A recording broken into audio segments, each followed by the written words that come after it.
Nah, nafas inilah yang menghubungkan kita dengan ruang kesadaran. Tapi lakukan dengan cara yang sangat halus, sangat lembut, dan konsentrasi. Mulailah sering mengingat nafas.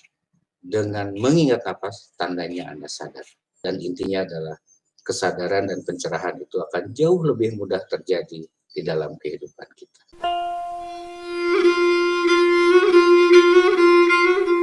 Sengaja saya mengadakan acara seperti ini di siang hari untuk menemani saudara-saudara yang lagi istirahat, makan siang, buka-buka, sambil istirahat, sambil sedikit ada masukan. Ke saya banyak yang bertanya mengenai nafas. Nafas yang dipertanyakan juga beda-beda. Ada yang nafas bentuknya pengolahan, ada yang nafas bentuknya untuk kesehatan, atau yang juga yang terkait secara khusus dengan persoalan spiritual. Nah, yang kita akan bahas mengenai dunia nafas, ya. Bagaimana sih sebetulnya nafas itu dikelola? Rahayu Kak. Nafas adalah awal kehidupan dan akhir kehidupan. Saat kita lahir, yang pertama kita bertemu dengan Hawa. Kemudian muncullah nafas berjalan demikian rupa. Kemudian saat kita nanti berpulang, pun karena nafas meninggalkan kita, atau kita tidak mampu lagi menarik nafas itu. Sebetulnya bagaimana cara kita bernapas terkait dengan persoalan kesadaran. Siapapun yang mengingat napasnya, sudah pasti dia akan terhubung dengan kesadaran diri. Karena disitulah kita bertemu dengan yang menghidupkan kita. Tentu yang menghidupkan kita itu adalah napas kita sendiri. Tidak ada yang lebih mahal dalam kehidupan ini selain napas. Saat Anda mengalami satu kesusahan, satu beban hidup, sesuatu yang menggelisahkan, pokoknya fenomena yang tidak enak di dalam kehidupan kita, mulailah duduk yang tenang. Duduk yang tenang, tarik nafas yang dalam, lalu tahan sebentar, lepaskan lagi pelan-pelan, tahan lagi, tarik lagi. Tapi lakukan dengan cara yang sangat halus, sangat lembut, dan konsentrasi. Nikmati keluar masuknya udara di dalam yang melewati hidung kita. Dengan secara perlahan kita akan mulai merasakan lebih tenang. Daya hidup semakin tinggi. Kenapa harus dikeluarkan banyak dan ditahan sementara, lalu kemudian ditarik juga dan ditahan sementara? Yang pertama adalah ketika kita menarik nafas banyak tersimpan kan. Nah, kita tahan sebentar hingga terjadi satu proses. Setelah itu baru keluarkan perlahan. Ketika dikeluarkan perlahan, kita tahan sebentar. Sampai habis ya keluarkannya. Intinya jangan menyisakan karbon di dalam paru-paru kita. Jadi sampai bersih. Paru-paru kita sampai bersih gitu. Lalu tarik lagi. Tahan. Sebentar. Boleh hitungan 3, 4 boleh. Lalu keluarkan pelan-pelan. Dengan demikian, tubuh kita itu akan menjadi jauh lebih segar. Kenapa? Karena napas ini, atau bilanglah udara yang masuk, itu diperebutkan oleh tubuh kita dari ujung kaki sampai ujung rambut. Artinya dari kaki sampai kepala, bagian seluruh tubuh kita itu membutuhkan oksigen. Kalau oksigennya mencukupi, dengan kapasitas yang bagus, dan menyerap di dalam darah kita, maka tubuh kita akan menjadi segar, akan menjadi lebih asik lah lebih tangguh. Sebentar, ini ada pertanyaan. Pertanyaan itu bukan sih? Waduh.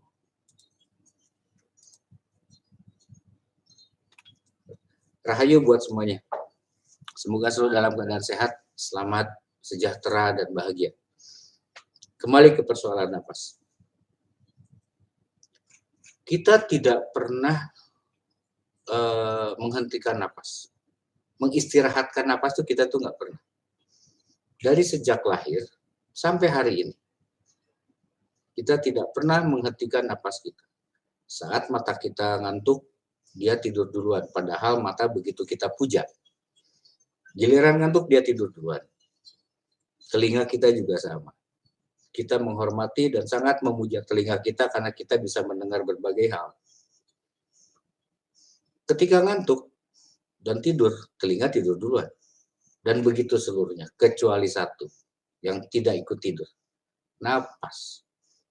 Nah, nafas inilah yang menghubungkan kita dengan ruang kesadaran. Saya menganggapnya ruang itu sebagai sebuah kesadaran yang abadi.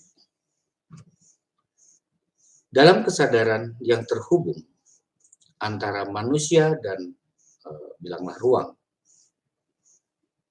maka manusia itu akan tetap terjaga kesadarannya. Dalam kesadaran itulah kita akan mengalami ketenangan hingga mampu menyelesaikan banyak masalah. Coba kita lihat, kita evaluasi lagi.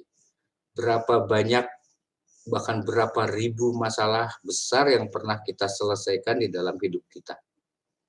Semua terlewati karena kita bernafas. Jadi, nafas itu bukan sesuatu yang aneh, bukan sesuatu yang baru, tapi karena dia tidak aneh dan bukan sesuatu yang baru, maka kita kadangkala mengabaikannya. Mata boleh ditutup 1 jam, telinga boleh ditutup 1 jam, mulut kita boleh menutup 1 jam, semuanya bisa nutup 1 jam. Napas ditutup 1 jam, mati. Jadi sekarang kita tahu inti dari yang menghidupkan kita adalah napas kita. Sehingga napas menjadi sebuah kekayaan, sebuah anugerah dari semesta. Napas adalah yang diutus oleh semesta untuk menyinggahi diri kita, agar kita mampu menjalani kehidupan ini dan mengabdikan diri kita terhadap ruang kehidupan yang lebih besar. Kita perhatikan, semua manusia bernapas. Mau yang seperti apapun, semua manusia bernapas. Ada manusia yang, yang tidak melihat, yang tuli, yang dalam, pokoknya adalah kekurangan gitu ya, ketidaksempurnaan pada tubuhnya, tapi napasnya pasti sempurna.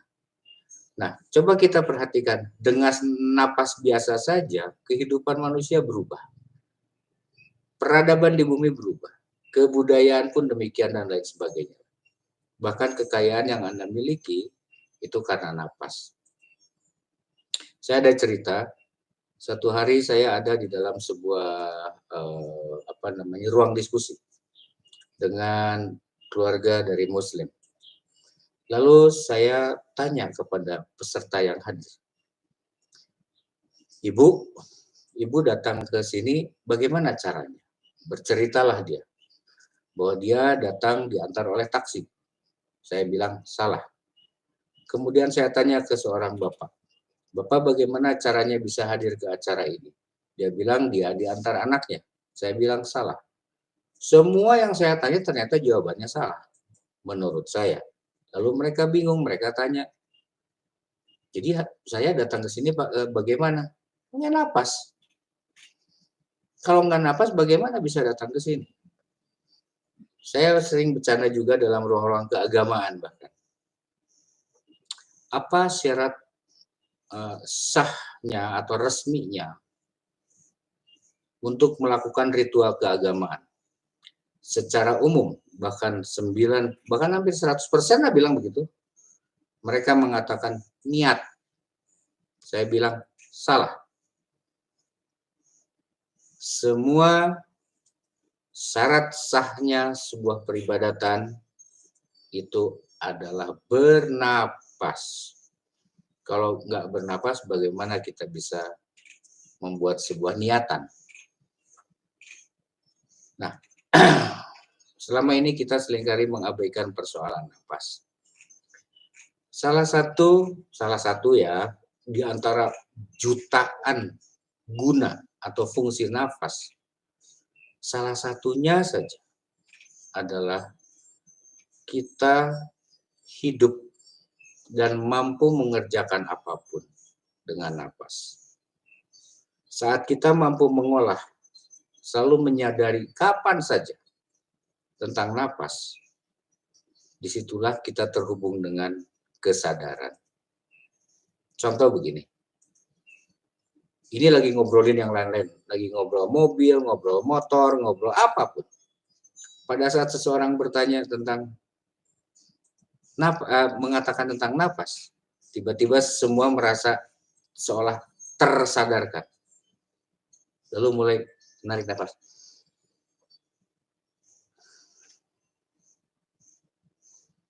Mulai, oh iya ya, saya lagi napas. Nah, itu kan sadar. Jadi seseorang unik sekali. Kapanpun, dan nanti Anda bisa tes di lingkungan pergaulan. Kalau lagi ngobrol asik, ngobrol yang lain apapun ngobrolannya, lalu Anda nyeletuk dengan kata-kata napas, semua orang muncul kesadarannya. Oh iya, saya lagi nafas. Lalu mulai mereka menarik nafas panjang. Biasanya itu terjadi hanya beberapa detik atau mungkin menit. Mulai lupa lagi. Tidak sadar bahwa dia tidak bernapas. Tidak sadar bahwa dia napas. Lalu nanti kita ingatkan lagi, napas. Nanti mereka akan menarik, sadarkan lagi. Napas lagi. Nah, itu membuktikan bahwa kesadaran kita itu terhubung 100% dengan napas. Siapapun orang yang tidak menyadari pernapasannya dan tidak menghormati, menghargai pernapasannya, sama dengan dia tidak menghargai dan tidak menghormati kehidupannya. Apapun yang dia dapat, boleh jadi dia dapat kebendaan atau status sosial apapun, tapi dia lupa bahwa itu semua mustahil terjadi kalau dia tidak bernapas. Maka napas merupakan sebuah penghubung yang memanunggalkan diri kita dengan kesadaran. Baik kesadaran diri di Buana Alit maupun ruang kesadaran semesta. Napas merupakan satu fenomena yang unik di dalam kehidupan kita. Pernahkah kita memberi makan untuk napas? Kita pertanyakan balik. Kita memberikan hiburan pada mata kita sering sekali. Kita memberikan hiburan kepada telinga kita sering kali. Kalau mulut udah nggak usah diomongin. Pernah nggak kita memberikan hiburan, penghormatan kepada napas? Caranya bagaimana? Pasang wangi-wangian. Pasang wangi-wangian, lalu mulailah nikmati pernapasan itu.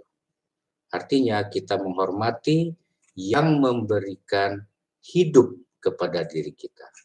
Maka kita dihidupkan oleh intinya, inti kehidupan, napas. Banyak sekarang lagi ramai membahas mengenai pernapasan. Bahkan diperjualbelikan di mana-mana. Harganya mahal. Padahal tiap hari kita bernapas. Lah kok masih laku ya? Jual beli pernapasan itu. Teknik pernapasan, kita semua punya tentang itu. Kita setiap hari melakukannya. Hanya kita tidak menyadari. Memang teknik pernapasan tertentu itu ada cara-caranya untuk mengoptimalkan hasil. Jadi kalau kita sering mengolah, melatihnya, maka tubuh kita pun akan menjadi optimal. Kesadaran kita pun akan mulai terlatih. Jadi saran saya, cobalah kapanpun, dimanapun, ingat dengan nafas. Dalam bahasan ini saja, ingat nggak kapan Anda ingat bahwa Anda bernapas? Unik ya. Ketika dikatakan ini mulai mikir, oh iya saya sedang napas. Nah, kalau kita ingat-ingat dalam satu hari ini, 3 hari ke belakang, 1 minggu ke belakang, ada nggak kita menyadari napas? Apa yang masuk ke telinga bisa diceritakan. Apa yang masuk lewat mata bisa diceritakan. Apa yang masuk lewat mulut bisa diceritakan. Ada nggak yang bisa menceritakan tentang napas? Kenapa kita tidak pernah menceritakan tentang napas? Karena bercerita tentang napas, itu bercerita dari sejak kita lahir sampai hari ini. Segalanya adalah cerita tentang napas. Kehidupan kita pun pada dasarnya adalah menceritakan tentang napas. Hidup kita itu bercerita tentang napas. Tanpa napas, tidak dapat satupun cerita yang bisa muncul dari mulut kita. Kenangan apa yang mau disimpan? Orang kita nggak napas, ya artinya kita mengalami kematian. Nah, akhir kata, untuk mengantarkan Anda kembali bekerja biar semangat, ayo, olah nafas, sebelum bekerja, melakukan apa-apa, heningkan cipta sejenak, heningkan pikiran, cipta itu pikiran. Tarik nafas yang dalam, pelan-pelan ya, lembut sekali. Tarik pelan-pelan. Tahan sebentar. 1, 2, 3, lepas. Sejauh mungkin, sampai terasa terkuras, hingga ringan. Tahan sebentar, baru tarik lagi. Itu untuk menghilangkan, menghabiskan semua karbon yang tersisa di dalam paru-paru kita. Karbon ini pengertiannya adalah hasil dari pembakaran yang kita tarik. Mulailah sering mengingat nafas. Dengan mengingat nafas, tandanya Anda sadar. Dari situlah kita akan terhubung dengan semesta kesadaran. Jangan heran kalau Anda akan mengalami begitu banyak pengalaman-pengalaman menarik di dalam hidup Anda. Banyak fenomena menarik akan terjadi dalam kehidupan Anda. Kenapa? Karena 1, kesadaran terjaga. Kedua, energinya bagus. Tubuh kita dipenuhi oleh oksigen. Dengan begitu tubuh kita akan sehat, semangat hidup kita juga akan semakin naik, semakin tangguh, dan intinya adalah kesadaran dan pencerahan itu akan jauh lebih mudah terjadi di dalam kehidupan kita. Sehat, sudah pasti, sejahtera, karena kita mampu bekerja, karena badan kita sehat, bahagia, tentu saja karena semuanya tercukupi. Maka tetaplah menjaga kesadaran. Artinya, tetaplah menghubungkan diri kita dengan napas kita. Selalu, jangan sampai lupa. Kapanpun Anda ingat, aturlah nafas sebaik mungkin. Ketika Anda ingat, berarti Anda dalam keadaan sadar. Pamit mundur, semoga paparan yang singkat, sederhana, mungkin juga ada banyak yang sudah pada tahu tentang fenomena seperti ini, tapi ini terkait dengan diri kita pribadi. Ajarkan tentang nafas kepada siapapun.